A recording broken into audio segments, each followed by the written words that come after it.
Okay, तो last lecture में हमने होमोजेनियस सिस्टम को डिस्कस किया था। सर पेज नंबर बता दें। जी, page number 349 339। Okay sir, thank you. 349। जैसे कि आपने इस बुक को अगर आपने स्टडी किया होगा, मैंने आपको बताया था 4th चैप्टर भी आप कीजिएगा। तो let me go back. Non homogeneous reduction with constant coefficient. हाँ जी, ये 4th चैप्टर था इसका। तो ये linear differential equation non homogeneous को सॉल्व किया गया इधर। तो अनडिटरमिन्ड कोएफिशिएंट मेथड यूज किया गया, और इसमें बस मैंने आपको ये बात बतानी थी कि ये जो मेथड है ये एप्लीकेबल है, लेकिन ये सब कुछ स्पेसिफिक फंक्शंस हैं। अगर वो right hand side, if the right hand side is about some special function, then we can apply this method. This method is not applicable in general, यानी कि हमें ये method general applicable इसलिए नहीं है कि ये कुछ specific functions के लिए वर्क करता है। बाकी ये है कि अगर for example right hand side पे tan x आ जाता है, y double prime plus y is equal to tan x, then this method is not applicable. तो ये कुछ functions हैं जैसे कि ये special functions होते हैं, उनके लिए ये applicable है। For example you can see here,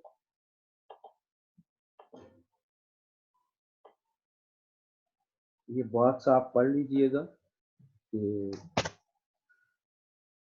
g of x is the constant k, polynomial function, exponential function, sine cosine function, ठीक है, और फाइनाइट सम और प्रोडक्ट ऑफ दिस फंक्शन। अगर इस तरह का कोई फंक्शन हो तो राइट हैंड साइड, यानी आई मीन कि for example I can write here x prime is equal to f of x, यानी कि जो f ऑफ x है, अगर वो इस टाइप के जितने भी फंक्शंस हैं, अगर इस तरह का कोई फंक्शन हो, ये x प्राइम, यानी कि ये n कुछ भी पॉसिबल है। फॉर एग्जांपल सेकंड ऑर्डर भी हो सकती है, लीनियर थर्ड ऑर्डर भी हो सकती है। लेफ्ट हैंड साइड पे आप यानी कोई भी यानी किसी भी ऑर्डर की डिफरेंशियल इक्वेशन ले लें, लेकिन राइट हैंड साइड जो नॉन होमोजेनियस फैक्टर है, वो अगर इन ये स्पेसिफिक ये फंक्शंस हों तो फिर ये मेथड एप्लीकेबल है, अदरवाइज ये मेथड एप्लीकेबल नहीं है। तो जो इसके अलावा आपने स्टडी किया होगा, इसका जो मेथड था ये वेरिएशन ऑफ पैरामीटर, मैंने आपको बताया था कि 4th चैप्टर इसका आप स्टडी कीजिएगा, 2nd and 4th and 1st chapter sir किया था हमने जी। तो ये वेरिएशन ऑफ पैरामीटर वाला जो मेथड है ये एप्लीकेबल है अगर राइट हैंड साइड हमारे पास कुछ भी है, फॉर एग्जांपल tan x है, cot x है, या फिर secant x है, तो हम ये मेथड यूज करके तो हम नॉन होमोजेनियस डिफरेंशियल इक्वेशन का सॉल्यूशन फाइंड आउट कर सकते हैं लीनियर का by using variation of parameter. तो ये मेथड जो ना इन जनरल एप्लीकेबल है, हम इस मेथड को यूज कर सकते हैं, ज्यादातर क्वेश्चन इससे सॉल्व हो जाते हैं।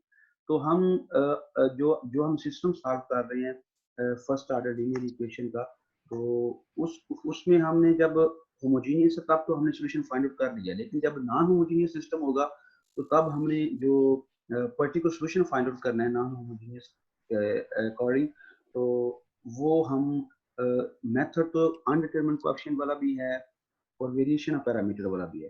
तो हम अनडिटरमिन्ड वाला जो मेथड है उसको यूज करते ही नहीं, क्योंकि वो जनरल एप्लीकेबल नहीं। हम डायरेक्टली जो स्टडी करेंगे वो वेरिएशन ऑफ पैरामीटर वाला जो मेथड है वही हम स्टडी करेंगे, जो यूज हम कर सकते हैं in general.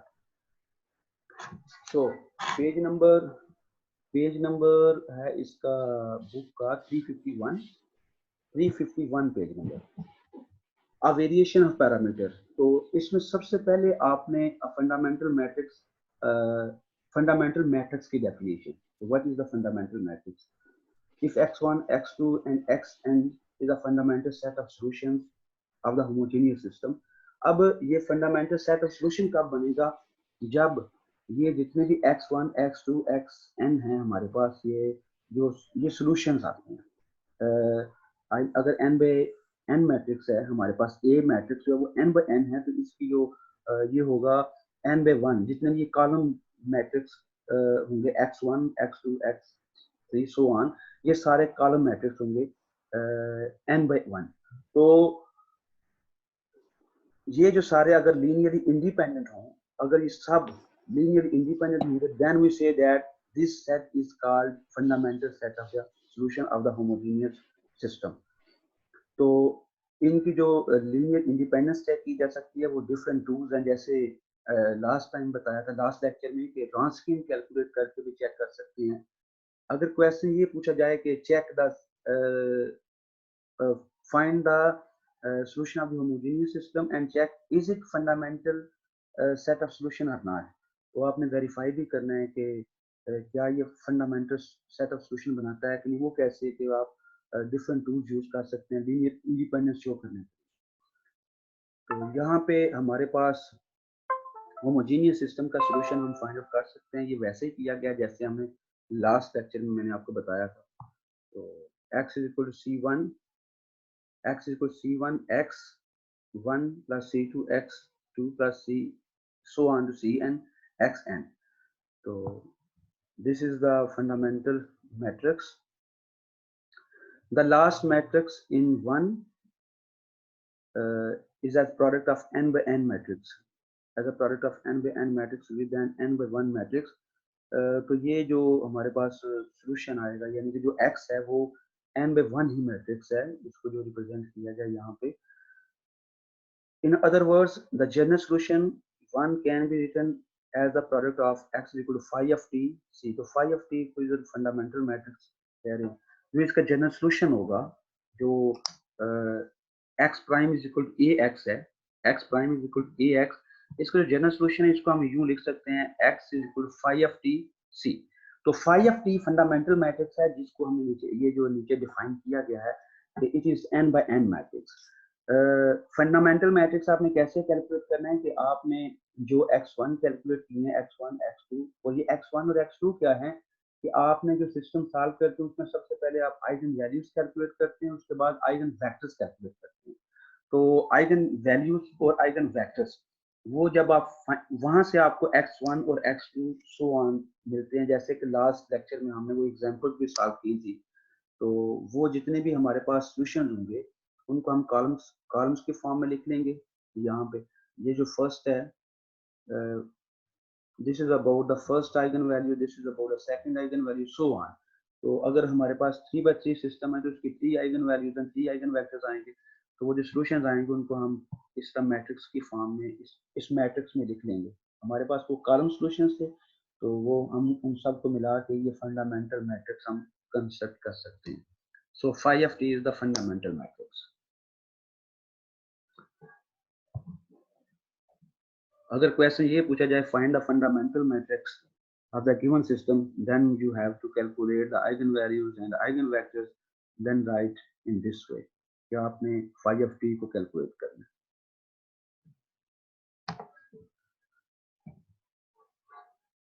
In the discussion that follows, we need two properties of the fundamental matrix. A fundamental matrix phi of t is non-singular. हमें पता है कि उसका डिटर्मिनेंट जो है वो नॉन जीरो होगा, क्योंकि उसमें जितने भी फंडामेंटल जो मैट्रिक्स कंस्ट्रक्ट हुआ है वो actually fundamental set of solution से कंस्ट्रक्ट हुआ है, और फंडामेंटल सेट ऑफ सॉल्यूशंस में वो सारे सॉल्यूशंस हैं जो लीनियरली इंडिपेंडेंट है। तो अगर लीनियरली इंडिपेंडेंट है सारे सॉल्यूशंस तो इट मींस कि वो जो मैट्रिक्स कंस्ट्रक्ट करते हैं हम सेट ऑफ सॉल्यूशन से, तो वो जो मैट्रिक्स है उसका डिटर्मिनेंट हमेशा नॉन जीरो होगा। इस वास्ते ये मैट्रिक्स जो फंडामेंटल मैट्रिक्स है वो नॉन सिंगुलर है। तो उसका इसका मतलब ये अगर नॉन सिंगुलर है तो इट मींस कि उसका इन्वर्स करके किया जा सकता है फंडामेंटल मैट्रिक्स का। तो second thing is if phi of t is fundamental matrix of the system this, then phi prime is equal to, अगर हम उसमें पुट करते हैं तो phi prime of t is equal to a phi of t। तो यहाँ से नीचे जो वेरिएशन ऑफ पैरामीटर्स वाला जो मेथड है वो यूज किया गया है। नॉन सिंगुलरिटी, इसकी जो नॉन सिंगुलरिटी है उससे यही पता चलेगा कि इसका मतलब हम इसका इन्वर्स कैलकुलेट कर सकते हैं fundamental matrix. Variation of parameters वाला जो मेथड आगे फर्दर स्टार्ट हो रहा है कि हम वेरिएशन ऑफ पैरामीटर वाला मेथड कैसे यानी कि नॉन पर्टिकुलर सॉल्यूशन कैसे कैलकुलेट करें। सबसे पहले अगर सिस्टम हमारे पास गिवन हो, for example here x prime is equal to ax plus f of t, तो होमोजेनियस सॉल्यूशन आपने फाइंड आउट करना है। जैसे आप सिंपल फोर्थ चैप्टर में आपने आपके पास डिफरेंशियल इक्वेशन थी तो आप उसका होमोजेनियस सॉल्यूशन फाइंड आउट करते तो उसके बाद आप पर्टिकुलर सॉल्यूशन फाइंड आउट करते तो आप एंड पे आप उन दोनों का लीनियर कॉम्बिनेशन लिखते थे, यानी कि y of h plus y of c, तो y ऑफ p। तो यहाँ पे सबसे पहले आपने होमोजेनियस सिस्टम को सॉल्व करना है। होमोजेनियस सिस्टम को सॉल्व करेंगे उसके बाद आपने पर्टिकुलर सॉल्यूशन फाइंड आउट करना है, और वो पर्टिकुलर सॉल्यूशन जो है वो आपने वेरिएशन ऑफ पैरामीटर्स जो है मेथड है उसको यूज करके आपने फाइंड आउट करना है। सो आप सबसे पहले सपोज कर लें कि u ऑफ t जो फोर्थ चैप्टर में आप उन्हें अज्यूम करते थे ना, अगर आपके पास 2/2 यानी कि फॉर एग्जांपल आपके पास सिस्टम था a y double prime plus b y prime plus c y is equal to f of t something.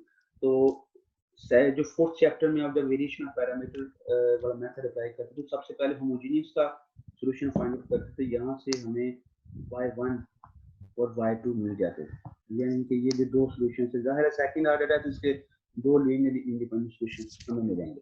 तो yp हम सपोज कैसे करते थे, y of p is equal to u1 y1 plus u2 y2। तो इस तरह हम ये सब्स्टिट्यूशन यूज करते थे।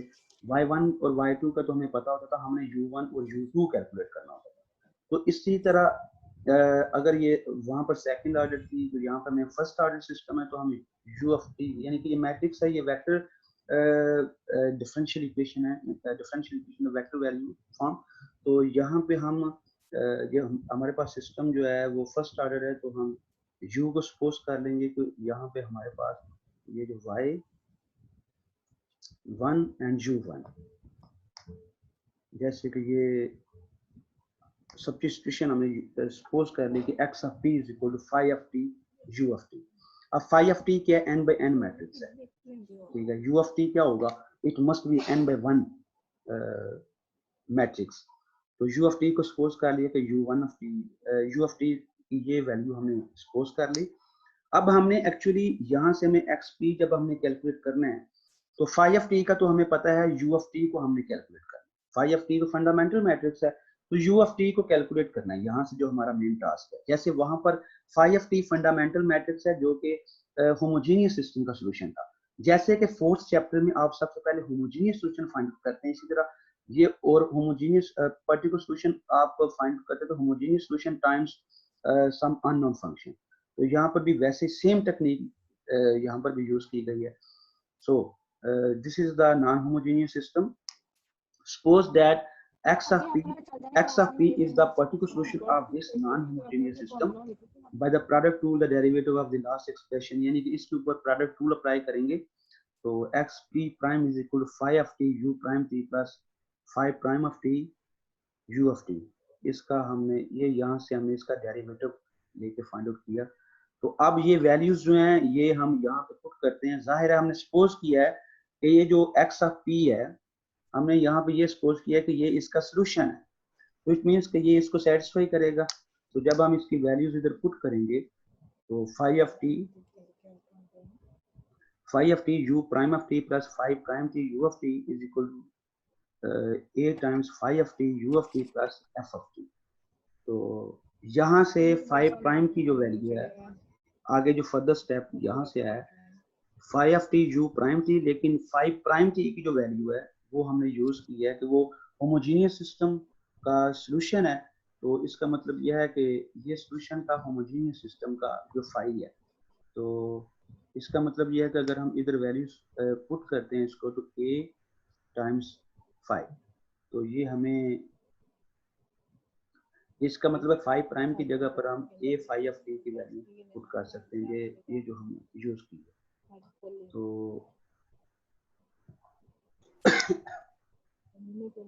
let me go up। Okay so ये अब यहाँ पे हमारे पास ये step phi of t u prime of t is plus a phi of t u of t is equal to a phi of t u of t plus f of t। तो इसको हम ये दोनों तरफ से cancel हो जाएगा, तो it means phi of t u prime of t is equal to f of t, multiplying both side of the equation 8 by phi inverse t. Of course, phi of t is non-singular matrix, so inverse exists.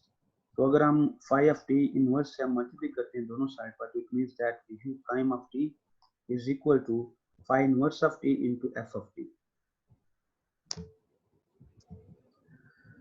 अब यहाँ से यहाँ u prime की तो value आ गई है, तो अब u of t की वैल्यू कैसे आएगी? सर ये आखिरी स्टेप दोबारा बता दें जी। इक्वेशन नंबर 8 और अभी आप नंबर 8 से जो नेक्स्ट में है जी।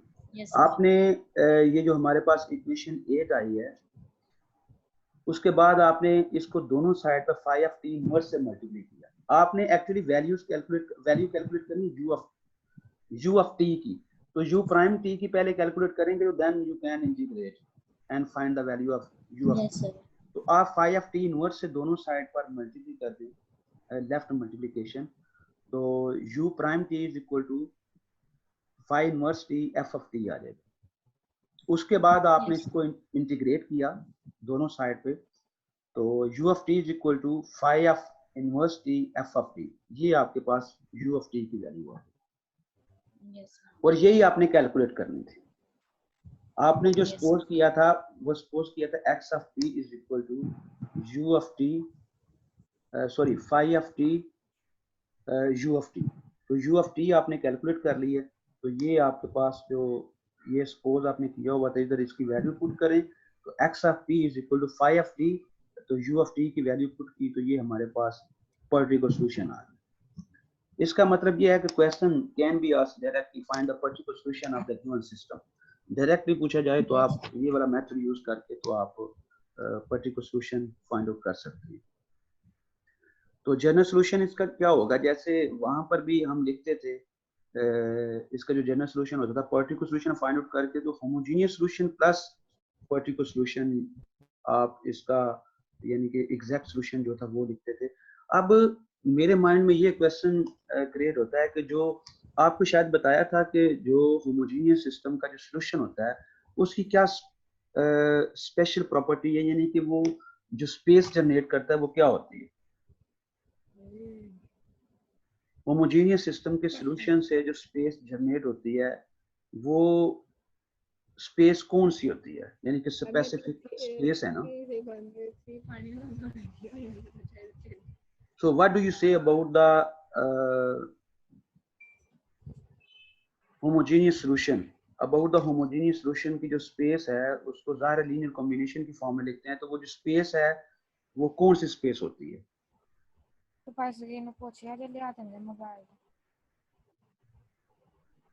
हमारे पास जो होमोजेनियस सॉल्यूशंस आता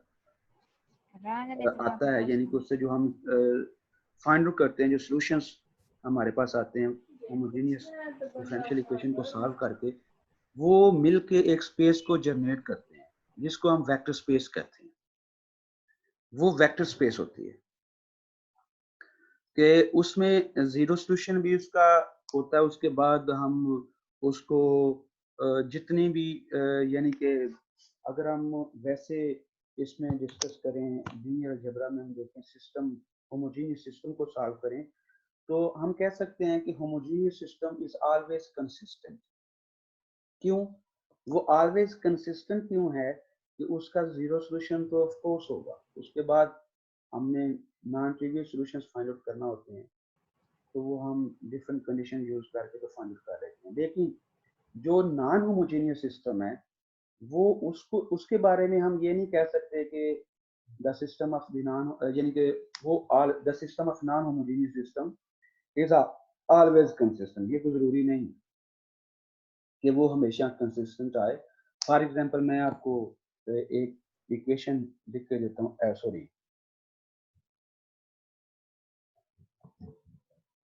अगर हम ये लिखें फॉर एग्जांपल,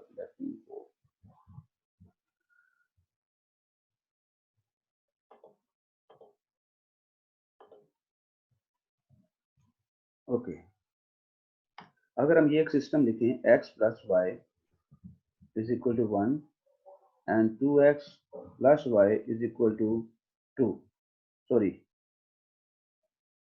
तो ये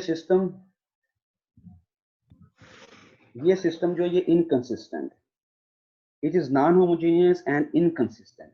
लेकिन जो होमोजीनियस सिस्टम है वो ऑलवेज कंसिस्टेंट होता है। और ग्राफिकली अगर हम विजुलाइज करें होमोजीनियस सिस्टम को, तो वो जितनी भी इक्वेशन ऑफ लाइंस होती हैं, अगर R2 में बात करते हैं तो इक्वेशन ऑफ लाइंस जो हैं वो सारी ओरिजिन से पास करती हैं। सारी इक्वेशन जो है वो जितनी भी इक्वेशन ऑफ लाइंस हैं, यानी कि लाइंस हैं, वो सारी ओरिजिन से पास करती हैं। अगर R3 में बात करते हैं तो प्लेन्स हैं या लाइंस हैं वो सारी ओरिजिन से पास करेंगे। तो इट मीन्स के 0 0 वो ट्रिवियल सॉल्यूशन वो तो होगा, और उसके बाद यानी कि नॉन ट्रिवियल सॉल्यूशन हम फाइंड कर सकते हैं। और वेक्टर स्पेस में यह है कि वो जितने भी वेक्टर्स हैं वो ओरिजिन से पास करते हैं, यानी कि जीरो, अगर हम हमारे पास कोई फंक्शन है, अगर हम वेक्टर स्पेस यानी कि प्रूव करते हैं तो उसमें जीरो वेक्टर जरूर होना चाहिए ना। इट मीन्स के जीरो सोल्यूशन जरूर होना चाहिए। तो नॉन होमोजीनियस जो सोल्यूशन है, अगर सिस्टम को सॉल्व करते हैं नॉन होमोजीनियस सिस्टम को, तो उसका जो सोल्यूशन हमें मिलता है वो वेक्टर स्पेस को जनरेट नहीं करता। जरूरी नहीं है, अगर उसका हमारे पास जो पर्टिकुलर सोल्यूशन है अगर वो जीरो आ जाता है तो फिर हम कह सकते हैं कि वो वेक्टर स्पेस को जनरेट करते हैं, अदरवाइज वो वेक्टर स्पेस को जनरेट नहीं करता। इसीलिए जो होमोजीनियस सोल्यूशन है उसके साथ हम कांस्टेंट लिखते हैं, वो लीनियर कॉम्बिनेशन के फॉर्म में लिखते हैं। उससे भी हमें पता चलता है कि वो एक पूरी वेक्टर स्पेस को जनरेट कर रहे हैं। और पर्टिकुलर सॉल्यूशन के साथ कोई कभी भी कांस्टेंट नहीं लिखते। कांस्टेंट एक्चुअली हम कैलकुलेट कर लेते हैं, यहाँ से जो कांस्टेंट की वैल्यू होती है वो यहाँ से जब हम कैलकुलेट करते हैं तो हमें पता चल जाता है कि वो कांस्टेंट नॉन जीरो है। जैसे कि यहाँ पे हमने u ऑफ t को जो कैलकुलेट किया है, वो डिपेंड करता है कि अगर u ऑफ t जीरो आता है तो फिर तो वो वेक्टर स्पेस को जनरेट कर देगा सॉल्यूशन जो है ये वाला। अगर u ऑफ t जीरो नहीं आता तो मींस के फिर वो वेक्टर स्पेस को जनरेट नहीं करता, फिर वो जीरो सॉल्यूशन जो है ना वो सेटिस्फाई नहीं होता। So this is the particular solution. ये पर्टिकुलर सॉल्यूशन हमने कैलकुलेट कर लिया। तो आगे जो इसका जो जनरल सॉल्यूशन है उसको हम लिखेंगे x of t is equal to phi of t c plus phi of t integral phi of t u of t, यानी कि वो हम लिख सकते हैं कि phi of t c plus phi of t u of t। तो u of t की वैल्यू ये लिख दी गई। तो this is the general solution of the non homogeneous system.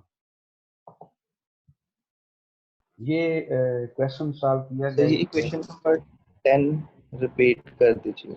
Equation number 10 जी, ये इसमें वैल्यू लिखनी है। ये जो जनरल सॉल्यूशन आपको पता है ना, homogeneous solution plus particular solution होता है। तो होमोजेनियस सॉल्यूशन क्या है, phi of t C.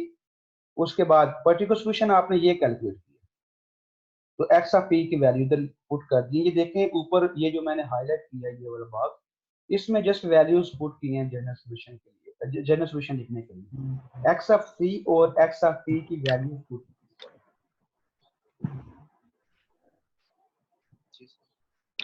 Ji clear हो गया? Yes sir. वो जस्ट वैल्यूज पुट की हैं कि आपने जनरल सॉल्यूशन कैसे लिखना है। Solve the system x prime is equal to minus infinity sorry x prime is equal to minus 3 1 2 minus 4। ये हमें सिस्टम गिवन है, तो हमने इस सिस्टम को सॉल्व करना है। तो सबसे पहले तो होमोजीनियस सिस्टम को सॉल्व करेंगे, ठीक है। होमोजीनियस सिस्टम को सॉल्व करने के लिए आप इसकी आइगन वैल्यूज कैलकुलेट करेंगे, आइगन वेक्टर्स कैलकुलेट करेंगे। उसके बाद आपके पास फर्स्ट आइगन वैल्यू आपके पास आई लेट्स से -2 और आइगन वेक्टर आ गया 1 1। तो आप इसका x1 कैसे लिखेंगे, 1 1 e की power -2t that is equal to e की पावर -2t e की पावर -2, यानी कि आइगन वेक्टर इनटू e की पावर जो आइगन वैल्यू आई है। जैसे ये लास्ट लेक्चर में हमने सॉल्यूशंस लिखे थे, उसी तरह आपने x1 और x2 आपने कैलकुलेट कर लेने हैं। और फंडामेंटल मैट्रिक्स क्या होगा, phi of t is equal to x1 and x2। So e की पावर -2t e की पावर -5 ऑफ t, यानी कि ये x1 लिखा है और ये x2 लिखी। जो कॉलम थे ये हमारे पास कॉलम सॉल्यूशन थे, इनको मिला के हमने एक फंडामेंटल मैट्रिक्स कंस्ट्रक्ट कर लिया। एंड फाई इनवर्स टी, इसका इनवर्स कैलकुलेट करना है आपने, जाहिर है एक्स ऑफ पी कैलकुलेट करना है, तो इसका इनवर्स कैलकुलेट कर लें। इनवर्स कैलकुलेट करने के बाद ये वैल्यूज पुट करें, x of p is equal to phi of t integral phi inverse t f of t. तो ये मैट्रिक्स आपने पहले लिख लिया इंटीग्रल से पहले, और इन दोनों मैट्रिक्स को आप जब मल्टीप्लाई करेंगे तो फिर आप उसको t के लिहाज से इंटीग्रेट करेंगे, तो आपके पास जो आफ्टर सिंप्लीफिकेशन ये आपके पास आंसर आ जाएगा इसका, दिस मैट्रिक्स। तो this is x of t। General solution इसका होगा इसका homogeneous solution plus particular solution. तो होमोजेनियस सॉल्यूशन आपको पता है कि वो phi of t into c, homogeneous, this is homogeneous solution. इसका जो सॉल्यूशन होगा phi of t c plus x of t। तो phi of t fundamental matrix है, जैसे ये लिखा गया, उसके बाद c वैल्यू लिखी, कांस्टेंट है जाहिर है, तो प्लस x of t की ये वैल्यू लिखी, तो ये हमारे पास नॉन होमोजेनियस सॉल्यूशन आ गया सिस्टम।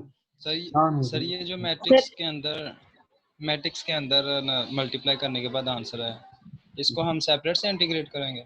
जी जाहिर नहीं, ये इसके मैट्रिक्स को जो आपने इंटीग्रेट करना है, तो इसके जो एंट्रीज हैं उनको इंटीग्रेट करना है। ये जो आपके पास मैट्रिक्स आया है ना, इस मैट्रिक्स की वैल्यूज हैं, इनको आपने इंटीग्रेट करना है। और आप यहाँ पे सेपरेट भी कर सकते हैं, ऑफ कोर्स एक साइड पे आप सेपरेट करके उधर वैल्यूज इनकी पुट कर, जैसे कि ये 2t e की पावर 2t, इसके ऊपर प्रोडक्ट रूल अप्लाई होना है बाय पार्ट्स इंटीग्रेशन से, बाय पार्ट्स इंटीग्रेशन अप्लाई करके तो ये वैल्यू देखने की गई है। उसके बाद e की पावर t की डायरेक्टली वैसे आ जाएगी, इसके ऊपर again by parts integration apply होगी और साथ ही आंसर है। यानी कि आप एक साइड पे थोड़ा सा रफ हो करके तो आप उधर वैल्यूज पुट कर सकते हैं। एक्सक्यूज मी सर, ये क्वेश्चन करवा दें जरा। कौन सा? Excuse me sir. जी जी सर यही एग्जांपल है। सर ये जो आपने phi inverse into t calculate किया, इसके बारे में थोड़ी सी बता दें काइंडली। ये 2/2 जो मैट्रिक्स है पीछे, 2/2 मैट्रिक्स का इनवर्स, 2/2 मैट्रिक्स का इनवर्स कैसे कैलकुलेट करते हैं? डिटर्मिनेंट निकाल के इनवर्स आ जाता है। Adjoint of A divided by adjoint निकालेंगे और हाँ डिटर्मिनेंट निकालेंगे, डिवाइडेड बाय ए डिटर्मिनेंट। तो आपने एडजॉइंट कैसे कैलकुलेट करते हैं? ये जो डायगोनल है इसकी पोजीशन चेंज करते हैं और इनके जो दूसरा डायगोनल उसकी ऐसा ही है ना? Yes sir. तो एडजॉइंट निकाल लिया, उसके बाद डिटर्मिनेंट आपको पता है कि डिटर्मिनेंट कैसे निकालते हैं, उससे आपने बाद में उसको डिवाइड कर देना। डिटर्मिनेंट इसका क्या आएगा? -2 e की पावर -70 और -e की पावर -70, ऐसे ही है ना? Okay sir, thank you. तो ये आ जाएगा -3 e की पावर -70। तो जब आप उसको एडजॉइंट में जो आपने मैट्रिक्स कैलकुलेट किया है, वो उसकी हर एंट्री को आप इससे डिवाइड करेंगे तो ये आपके पास फाइल इनवर्स आ जाएगा। Okay sir. उसके बाद आपने ये वैल्यूज देंगे, जस्ट मैट्रिक्स मल्टीप्लिकेशन करनी है। मैट्रिक्स मल्टीप्लिकेशन करने के बाद जो आंसर आएगा वो मैट्रिक्स की जो एंट्रीज हैं उनको इंटीग्रेट करना है।